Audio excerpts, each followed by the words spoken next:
Good morning student. कक्षा 12 विषय हिंदी।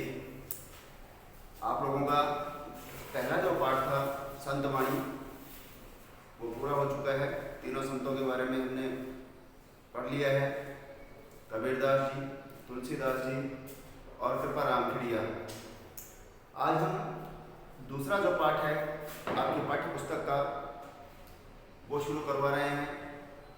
दूसरा जो पाठ है वो है भ्रमर गीत से चयनित कुछ पद, और कवि हैं इनके सूरदास जी। सूरदास जी के द्वारा ये पद रचे गए हैं, भ्रमर गीत से चयनित कुछ पद। सबसे पहले हम सूरदास जी के जीवन परिचय के बारे में बात कर लेते हैं। सूरदास जी का जो जन्म था वो 1483 ईस्वी के अंदर हुआ और मृत्यु 1563 ईस्वी के अंदर हुई इनकी। 1483 ईस्वी में जन्म, मृत्यु 1563 ईस्वी के अंदर। इनका जो जन्म स्थान है वो जन्म स्थान दिल्ली के निकट सिही एक गांव है, वहां पर माना जाता है। अर्थात दिल्ली के पास में एक सिही नाम का गांव है, वहां पर ऐसा माना जाता है कि सूरदास जी का जन्म हुआ था। इनके जो गुरु थे वो थे वल्लभाचार्य। प्रमुख जो रचनाएं हैं इनकी वो हैं सूरसागर, साहित्य लहरी और सूर सरावली। तो ये तीन इनकी प्रमुख रचनाएं हैं। आइए देखिए, सूरदास जी का जो जन्म है वो दिल्ली के निकट सिही नामक गांव में हुआ था। रुनकता आगरा के पास में गौ घाट पर उनकी भेंट जो है वो महाप्रभु वल्लभाचार्य से हुई। उन्होंने सूरदास को वल्लभ संप्रदाय में दीक्षित किया, भागवत कथा सुनाई।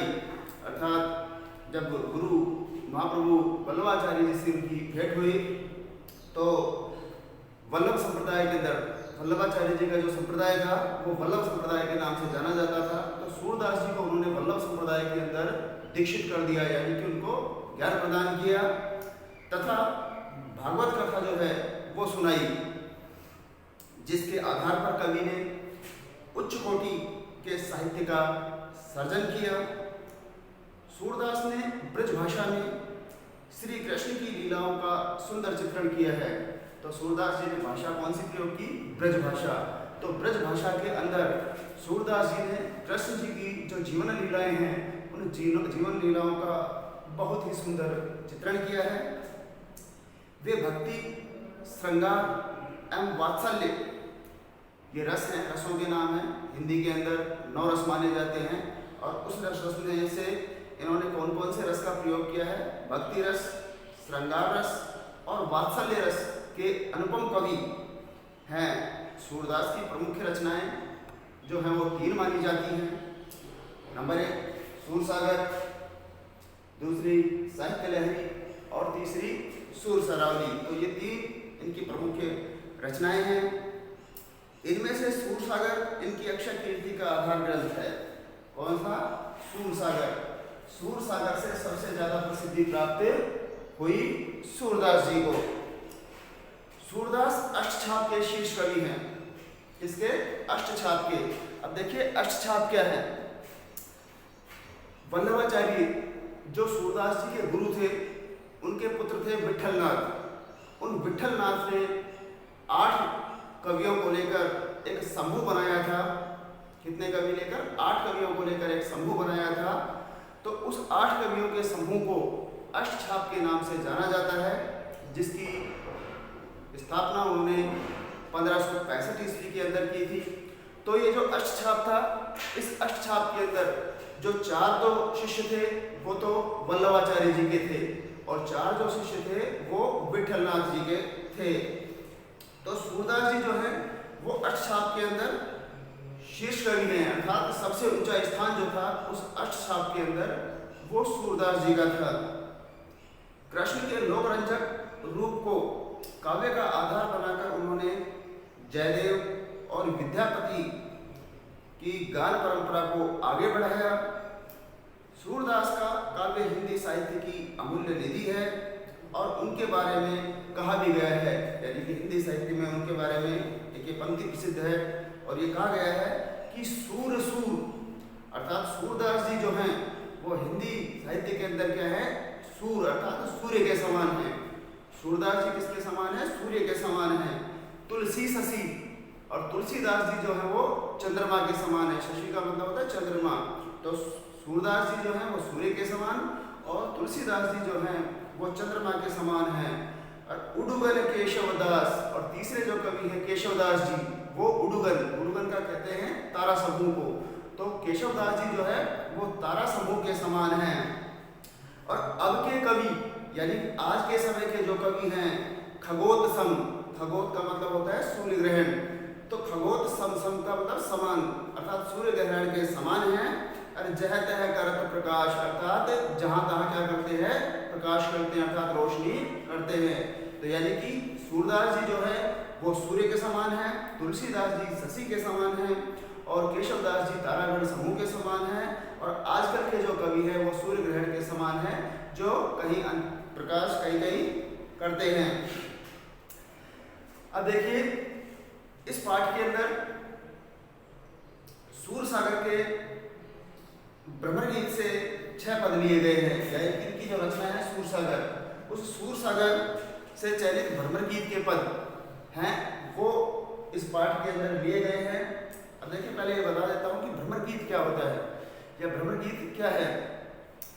जब श्री कृष्ण गोकुल को छोड़ करके और मथुरा चले जाते हैं तो गोपियाँ जो हैं वो उनके विरह वियोग के अंदर बड़ी दुखी हो जाती हैं, व्याकुल हो जाती हैं। और उधर मथुरा के अंदर श्री कृष्ण के एक मित्र हैं उद्धव जी, उनको अपने निर्गुण योग साधना और निर्गुण ब्रह्मा के ऊपर बहुत विश्वास था, अपने ज्ञान के ऊपर बहुत विश्वास था। तो तब श्री कृष्ण जो हैं उद्धव जी को गोपियों के पास में गोकुल भेजते हैं उद्धव जी को और कहते हैं कि उनकी जो विरह वेदना है आप उनको शांत करके आइए। तो उद्धव जी जो है वो अपना निर्गुण योग साधना का जो ज्ञान है उसको लेकर गोकुल आते हैं गोपियों को देने के लिए। और गोपियाँ जो उनके ऊपर कटाक्ष और व्यंग्यबाण करती हैं उसी का इस भ्रमर गीत में वर्णन है। और भ्रमर गीत इसको इसलिए कहा जाता है कि जब वो उद्धव जी से व्यंग्यबाण कह रही थी या कटाक्ष उनके ऊपर कर रही थी तो उसी समय वहाँ पर एक भंवरा जो है वो आ जाता है। तो गोपियों ने लक्ष्य किसको करके, भंवरे को करके, और जो बातें कही हैं वो उद्धव जी को कही है। तो भ्रमर अर्थात भंवरे को लक्ष्य करके कही गई बातें हैं, इसीलिए इन पदों को भ्रमर गीत पद के नाम से भी जाना जाता है। देखिए श्री कृष्ण ने विरह वेदना से व्यथित गोपियों को सांत्वना देने हेतु उद्धव को भेजा, यानी कि कृष्ण के चले जाने से गोपियाँ जो है बड़ी व्याकुल हो गई थी और उनकी विरह वेदना को शांत करने के लिए उद्धव जी को वो उनके पास भेजते हैं। उद्धव ने निर्गुण ब्रह्मा एवं योग का उपदेश देते हैं। निर्गुण का मतलब निराकार जो ब्रह्म है, निराकार जो ईश्वर है, उसका उपदेश देते हैं। तभी वहाँ एक भंवरा आता है और उसी समय वहाँ पर एक भंवरा आ जाता है। गोपियाँ भ्रमर के बहाने उद्धव को जवाब देती हैं, उन्हें कड़वी ककड़ी के समान योग का उपदेश अरुचिकर लगता है। तो गोपियाँ जो हैं उद्धव जी को जवाब देना शुरू कर देती हैं। जब वो योग ब्रह्मा और निर्गुण साधना का उपदेश देते हैं तो गोपियाँ उनसे कहती है कि आपका जो योग संदेश है वो हमें कड़वी ककड़ी के समान लगता है, अरुचिकर लगता है, यानी कि आपके इस योग संदेश को सुनकर हमारा मुंह क्या हो गया है, कड़वा हो गया है। अगले पद में दूसरा जो पद है उसमें कहा है कि मथुरा जो है काजल की कोठरी के समान है, यानी कि आपकी जो मथुरा नगरी है वो काजल की कोठरी के समान है, यानी कि जो भी वहाँ से आता है वो काला ही होता है। श्री कृष्ण आए वो भी काले थे, अक्रूर जी आए जो श्री कृष्ण को साथ ले गए वो भी काले थे, उद्धव जी आप आए आप भी काले हो और ये भंवरा भी काला है। तो शायद जो मथुरा है वो काजल की कोठरी के समान है, जो भी वहां से आता है वो काला होता है। अगले प्रश्न में अगले पद में उन्होंने बताया है कि उनकी आंखें कृष्ण दर्शन को व्याकुल है, यानी कि गोपियाँ कहती हैं उद्धव जी से कि हमारी जो आंखें हैं वो तो श्री कृष्ण का दर्शन करना चाहती हैं, हम तो उनके दर्शन करने को व्याकुल है। उसके बाद अगला जो 5वां पद है उसके अंदर तो बिल्कुल निरुत्तर कर देती हैं गोपियाँ जो है उद्धव जी को, और वो कहते हैं कि वे निर्गुण ब्रह्मा के रूप रंग निवास माता पिता आदि का ब्यौरा जानना चाहती है। यानी कि उद्धव जी से पूछती हैं कि आप जिस निर्गुण ब्रह्मा की बात कर रहे हैं, जिसका आप ध्यान लगाने की बात कर रहे हैं, आप हमें उसका रूप रंग के बारे में बता दीजिए, आप उनके माता पिता के बारे में बता दीजिए, आप उनके जन्म स्थान के बारे में बता दीजिए। तो इस प्रकार की बातों को सुन करके जो उद्धव जी हैं वो निरुत्तर हो जाते हैं, कोई जवाब उनके पास नहीं रहता है। और आखिरी जो पद है उस पद के अंदर उन्होंने बताया है कि कृष्ण की याद दिलाने वाले वन, उपवन, लता वितान, यमुना आदि ग्रह काल में भीषण संतापदायक बन गए हैं। यानी कि कृष्ण की याद दिलाने वाले जो गोकुल के वन थे, उपवन थे, लता वितान, यमुना नदी का जो जल था, ये ग्रह काल में अर्थात कृष्ण के वियोग के अंदर भीषण संतापदायक बन गया, यानी दुख देने वाला, पीड़ा पहुंचाने वाला बन गया है। तो ये था उनका कवि परिचय से जुड़ा हुआ। अब हम उनका पहला पद देखेंगे भ्रमर गीत का। जो पहला पद है उसके अंदर गोपियाँ कहती हैं उद्धव जी से कि हमें जो आपका योग संदेश है वो ककड़ी के समान लगा। तो देखिए क्या कहती हैं कि हमारे हरि की लकड़ी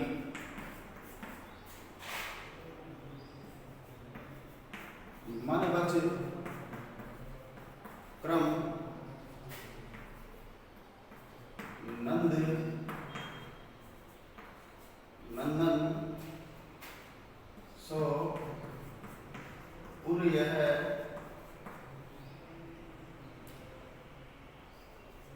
दृढ़ कर पकड़ी।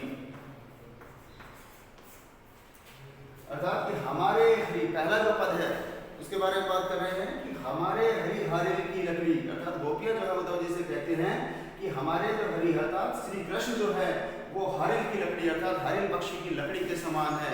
ये कहा जाता है कि हारिल जो पक्षी होता है वो हमेशा अपने पंजों के अंदर एक लकड़ी के टुकड़े को दबाए रखता है। तो गोपियाँ भी यही कहती है कि श्री कृष्ण जो है वो हमारे लिए हारिल पक्षी की लकड़ी के समान है। और मन वच क्रम नंद नंदन सो, अर्थात मन से, वचन से, क्रम से नंद नंदन अर्थात श्री कृष्ण को सो उर यह दृढ़ कर पकड़ी। उर का मतलब हृदय में, हृदय के अंदर, दृढ़ का मतलब मजबूती से और पकड़ी का मतलब पकड़ रखी है। अर्थात श्री कृष्ण हमारे लिए हरिल पक्षी की लकड़ी के समान है और मन से, वचन से, क्रम से हमने श्री कृष्ण को अपने हृदय के अंदर इनको बड़ी मजबूती से पकड़ रखा है। आगे वो कहती हैं कि जागत सोवत, जागत सोवत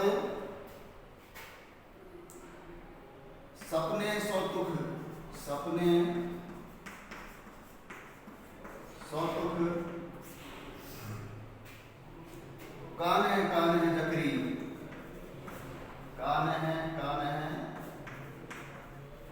जकरी। यानी कि जागते समय, सोते समय, सपने के अंदर हम क्या करती रहती हैं, काने काने अर्थात श्री कृष्ण की रट लगाई रहती हैं। जागते समय, सोते समय हम सिर्फ कृष्ण कृष्ण की ही रट लगाते रहते हैं।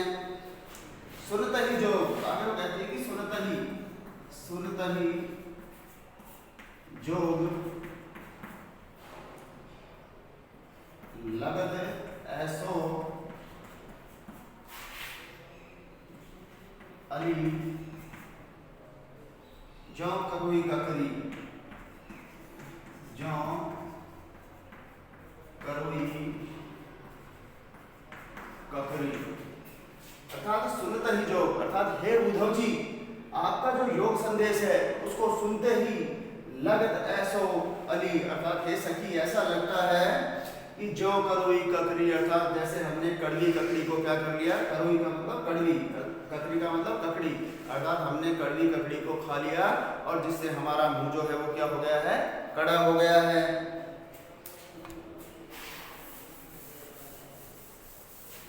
आगे कहती हैं सोई व्याधि, सोई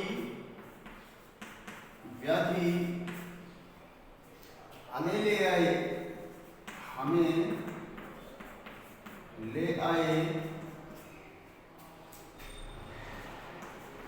देखी सुनी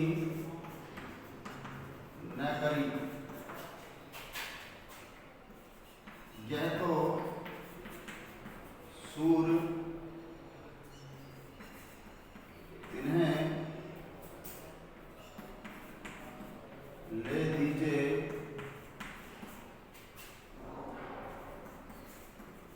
जिनके मन चक्री। अर्थात आगे कहती कि सोई व्याधि, व्याधि का मतलब होता है रोग, अर्थात हे उद्धव जी ये कौन सा रोग आप हमारे लिए ले आए, देखी सुनी ना करी, यानी कि जिसके बारे में हमने न तो कभी उसको देखा है और न ही सुना है। अर्थात ये योग संदेश रूपी आप कौन सा रोग हमारे लिए ले आए जिसके बारे में न तो हमने कभी पहले देखा है और न ही कभी सुना है। आगे कहती है यह तो सूर तिन्हें ले दीजिए, अर्थात सूरदास जी कहते हैं कि गोपियां जो हैं वो उद्धव जी से कहती हैं कि हे उद्धव जी यह तो आप उन्हें ले जाकर दे दीजिए, दीजिए का मतलब दीजिए, देने का मतलब उन्हें, अर्थात उन्हें ले जाकर दे दीजिए जिनके मन चक्री, अर्थात जिनके मन कैसे हैं, चंचल हैं, अर्थात एक जगह स्थिर जिनका मन नहीं रहता है। ये योग का संदेश जो है आप उनको ले जाकर दे दीजिए, क्योंकि हमारा जो मन है वो तो उसके अंदर कौन बसे हुए हैं, श्री कृष्ण बसे हुए हैं और हमारा तो आसक्ति और प्रेम जो है श्री कृष्ण के ऊपर ही है। तो आप ये योग का संदेश, निर्गुण ब्रह्मा का जो संदेश है वो आप ले जाकर ऐसे लोगों को दे दीजिए जिनका मन जो है वो स्थिर नहीं रहता है और जिनका मन चंचल है। तो पहला पद बेटा पूरा हो गया है। आज की वीडियो में इतना ही बहुत। अगला जो पद है वो हम कल की वीडियो में करवाएंगे और आप लोगों ने अगर बुक ले रखी है तो ठीक है, उसको लेकर बैठा करें और नहीं ले रखी तो आप अपनी बुक ले आएँ, जिससे कि आपको समझने और पढ़ने में आसानी रहे। और जो अगला पद है वो हम कल के वीडियो में करवाएंगे। धन्यवाद।